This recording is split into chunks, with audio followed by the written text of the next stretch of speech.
I'm Theodora Scarato, Executive Director of Environmental Health Trust. We are a scientific think tank focused on publishing research, educating the public, and educating policymakers around the world about environmental health. Hundreds of scientists are calling to halt 5G.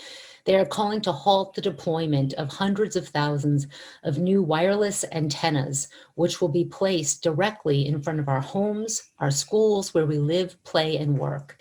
The people are listening to these scientists, and they are calling on their elected officials to halt 5G to protect human health as well as the environment. The fact that over 600 municipalities in Italy have taken action calling for safety before the deployment of 5G is absolutely inspiring us in the United States and around the world. People have been protesting for years to halt 5G. Here's video footage from Amsterdam,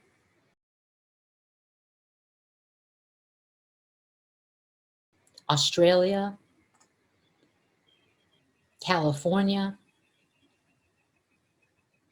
Brussels, South Africa, Italy, New South Wales, Australia, New Zealand, Greece, Cyprus, Spain, England, Peru, France, in the United States, this is in Oregon, this is in Hawaii. Since 2018, members of Congress and elected officials have been sending letters to the FCC asking for 5G safety data. They include Senator Richard Blumenthal from Connecticut, Representative Anna Eshoo from California, Representative Peter DeFazio from Oregon, Representative Andy King from New Jersey, and Representative Thomas Suizzo from New York. The letter sent from Senator Blumenthal and Representative Anna Eshoo states, "We respectfully request you provide to our offices the 5G safety determination from FCC and relevant health agencies." As another example, New York State Senator James Garan stated in his letter, "We are also concerned with the long-term 24/7 exposure to 2G, 3G, and 4G that are currently in our neighborhoods. The health of our community is of utmost concern and cannot be sacrificed." In response to all of these inquiries around the safety of 5G, in 2019, the US FCC, quite shockingly, decided to maintain their 1996 human exposure limits for wireless and cell phone and cell tower radiation. They're very similar to the limits of the International Commission for Non-Ionizing Radiation Protection, in that they are non-protective, they are based on outdated science, they're based only on short-term heating effects, not long-term effects or biological effects, and they're really based on science that go back decades from the 70s and 80s. They also only look at power level, but they don't look at more complex aspects of an exposure, such as modulation, polarization, and data rate. Environmental Health Trust, as well as numerous public health experts and scientists and citizens around the United States, as well as internationally, had submitted to the FCC research showing harm at levels far, far lower than FCC limits. Yet, the FCC still decided to maintain these non-protective, irrelevant, and inadequate limits. We filed our legal appeal last year and had our court hearing last month. The judges asked very pointed questions of the US FCC, questions that showed us that they had read our brief. They asked about cumulative exposure, about kids using laptops on laps, about the Internet of Things and all of the wireless devices and networks that people are exposed to today compared to decades ago when those limits were first developed. Now, the US FCC has also proposed new rules related to the higher frequencies that will be used in 5G. Those new rules set exposure limits, which are again non-protective because they don't protect from long-term exposure or biological effects.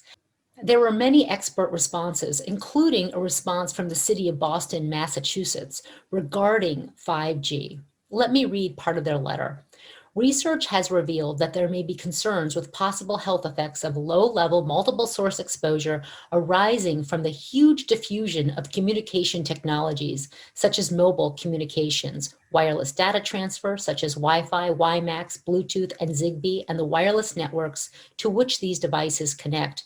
Therefore, Boston requests that the Commission also examine the potential impact on the health of low-level multiple exposures. And that's a letter from 2020. Now, across the United States, there are numerous actions happening at the local level. There are council resolutions to halt 5G at Keene, New Hampshire, Hawaii County, Hawaii, Easton, Connecticut, Farragut City, Tennessee. There are resolutions regarding the health and environmental effects of 5G from Hillendale Beach, Florida, Coconut Creek, Florida, Carmel City, Indiana. They're calling for a review of the research before we deploy this technology onto people and the environment. And there are many resolutions calling for changes to federal law so cities can control 5G, such as in New Jersey City, New Jersey, and Oak Brook, Illinois. These are only a few examples. There are many cities that are passing ordinances to restrict and control 5G small cells. They include Los Altos, Petaluma, Mill Valley, Malibu, Santa Barbara, Nevada City, Calabasas, San Clemente, Westlake, Sonoma, Sebastopol, San Rafael, Ross Valley, Encinitas, Fairfax, Palo Alto, Walnut City, and San Diego County, California.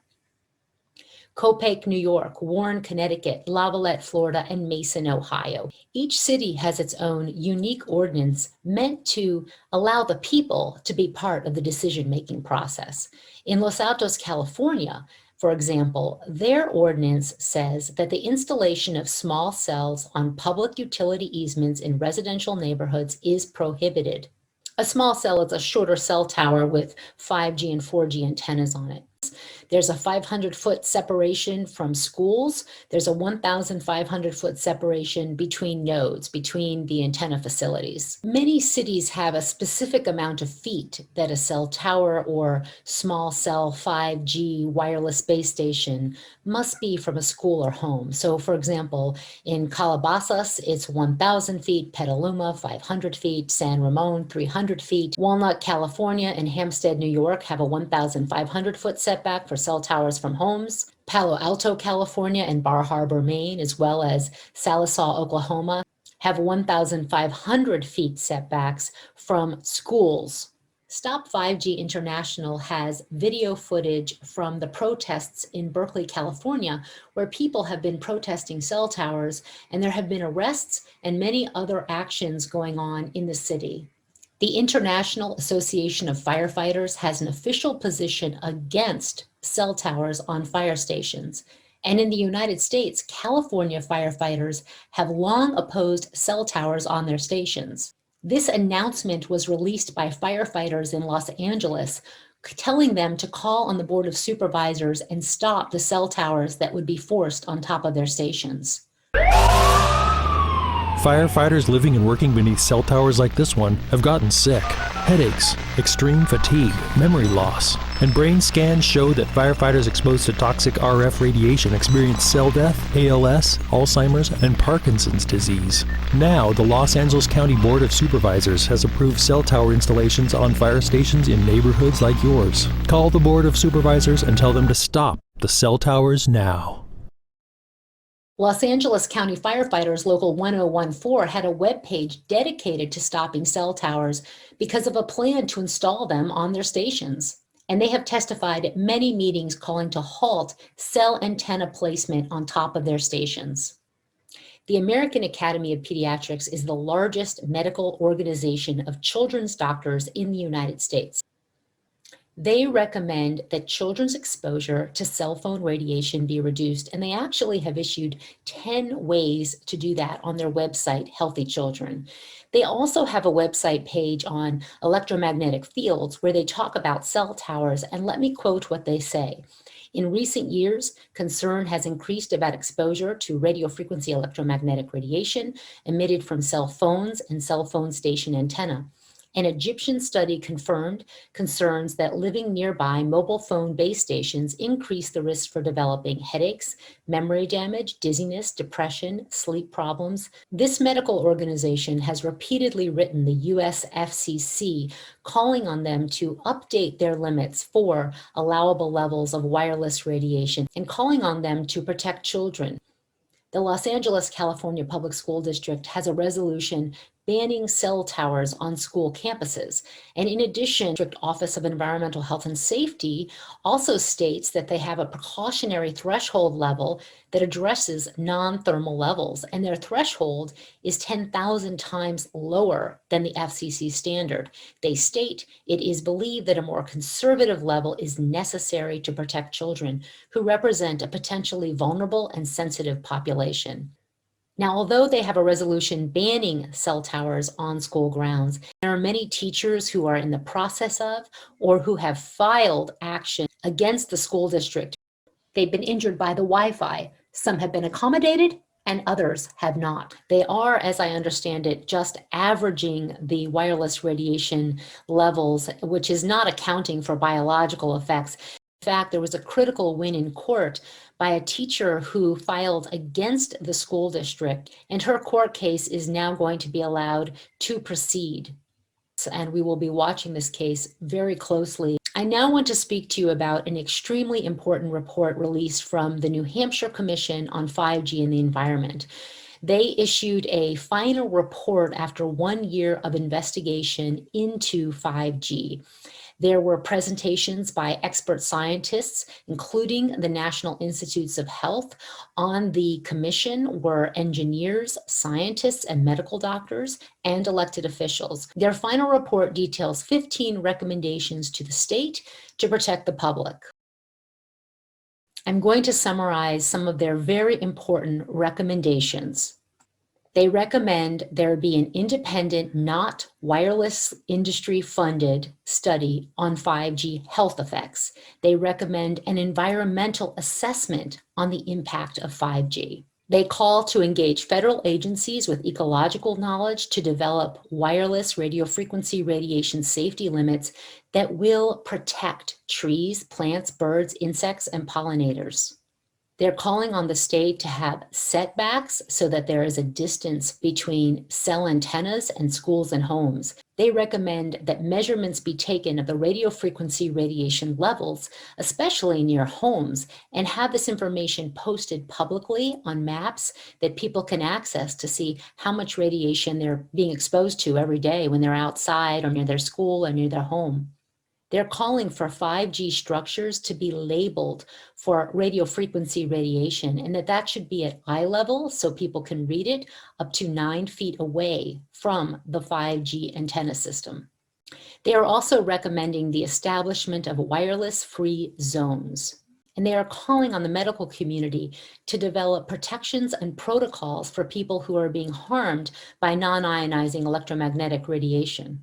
As an example of what is possible, what you're seeing here are pictures from the Archbishop Makarios Hospital in Cyprus, which has removed Wi-Fi from the pediatric and neonatal units. I was honored to present a premiere of a video by the National Committee for Environment and Children's Health of Cyprus, where they showcased how they remove the radiation. They're educating the parents and the staff, and the medical doctors are taking action to protect their patients. Here's a short clip from the video, which is online. Τα παιδιά και τα νεογνά, ιδιαίτερα τα πρόωρα, είναι πολύ ευάλωτα και πρέπει να τα προφυλάξουμε. Γι' αυτό, βασισμένοι στη διεθνώς αποδεκτή αρχή της προφύλαξης, στους θαλάμους εντατικής θεραπείας παιδών και νεογνών του Μακάριου Νοσοκομείου, αποσυνδέσαμε το Wi-Fi. Χρησιμοποιούμε μόνο ασφαλές ενσύρματο διαδίκτυο, συμβουλεύουμε όλους όταν πλησιάζουν τα παιδιά να βάζουν τα κινητά τηλέφωνα τους σε λειτουργία πτήσης. Έτσι, φωτογραφίσουν και διασκεδάζουν τα παιδιά με μουσική και βίντεο, χωρίς να τα εκθέτουν σε επικίνδυνη ακτινοβολία. Γιατί τα παιδιά έχουν δικαίωμα στην υγεία. Η υγεία είναι δικαίωμα. Είμαστε στερείτε. Είμαστε περήφανοι για την πρωτοποριακή αυτή έρευνα που γίνεται με την επιστημονική καθοδήγηση και συνεργασία της Εθνικής Επιτροπής Περιβάλλον και Υγεία του Παιδιού.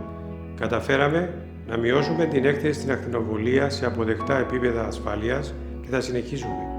Μαζί δείχνουμε το δρόμο. Και το Μακάριο Νοσοκομείο εξελίσσεται διεθνώς σε μια πρότυπη όαση υγείας και προφύλαξης των παιδιών από την ακτινοβολία.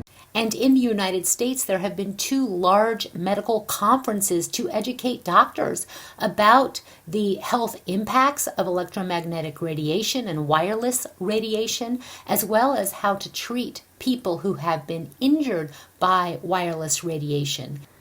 There was a medical conference in 2019, and just recently a 4-day conference in January of 2021. All of the video recordings from that conference, which was entitled Prevention, Diagnosis, and Treatment of Electromagnetic Fields Associated Illness, they are all going to be online to train medical doctors across the world. The New Hampshire Commission on 5G and the Environment also recommends that the public's exposure to radio frequency radiation be reduced. They're calling for software changes on wireless devices so that they'll reduce radio frequency radiation when they get close to the body. They're calling for a multimedia campaign by health agencies to educate the public on how to minimize radio frequency wireless cell phone, cell tower, Wi-Fi radiation, especially for newborns and pregnant women. And they want radio, print, television to be used in this multimedia campaign.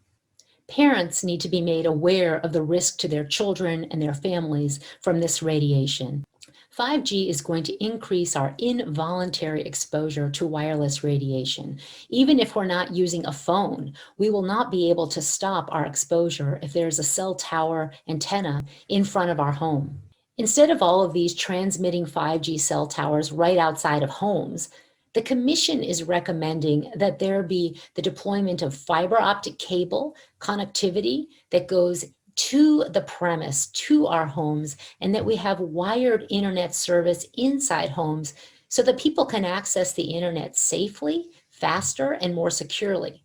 The New Hampshire Commission also recommends that schools and libraries remove the Wi-Fi and instead use safer technology, such as Ethernet connections, not Wi-Fi. In 2017, the Maryland State Children's Environmental Health and Protection Advisory Council, made up of 19 members, including pediatricians and members of the Maryland government, also had recommendations that schools use wired connections, not Wi-Fi. They recommend also that the state provide suggestions to the public on how to reduce exposure. The California Department of Public Health released an advisory on how to reduce exposure to cell phone radiation, and they specifically recommended in their press release that children's cell phone radiation exposure be reduced. They recommend keeping the phone at a distance, not sleeping with the phone next to your head, not putting the phone in your pocket, and using speakerphone when you use the cell phone. In response to the California recommendations, the San Francisco Teachers Union, the United Educators of San Francisco and California, passed a resolution in 2018. It was on enhancing technology safety so that this important advice on reducing cell phone radiation would be disseminated to all students and staff and teachers. And the resolution also talks about posting the cell phone radiation advisory in all classrooms in the county. There are many teacher unions and educational organizations in North America taking action on the issue of Wi-Fi and cell towers and 5G near schools. Parent organizations have written letters calling for the halt to 5G near their schools. Organizations such as the New Jersey Educational Association have released information on how to reduce exposure to wireless in the classroom setting. Some unions have released reports about the effects of Wi-Fi. The New York State Teacher Union passed guidelines for the safer use of wireless technology. Just recently, the Green Party of California issued a statement on 5G wireless technology. They are calling on federal, state, and local representatives to apply the precautionary principle for 5G. They are calling to reduce exposure and use safer technology. They are calling for a robust, independent, scientific, environmental review of 4G and 5G wireless exposure, and to halt FCC satellite networks on Earth and in space in light of the new findings on climate, pollution, and health impacts. In addition, they're calling to adopt the expert recommendations, such as those by the New Hampshire Commission on 5G Health and the Environment. People are waking up to this issue all across the United States because cell towers are being built right in front of people's homes. People are waking up in the morning to a cell tower being right in front of their child's bedroom window. This is unacceptable. We must raise awareness in our communities on how to use safer technology so people know how to protect their families and protect themselves. And then we must ensure that our communities and our neighborhoods and our homes and schools are protected so that levels of wireless radiation are reduced to as low as possible. And we need federal protections for the public and for the environment.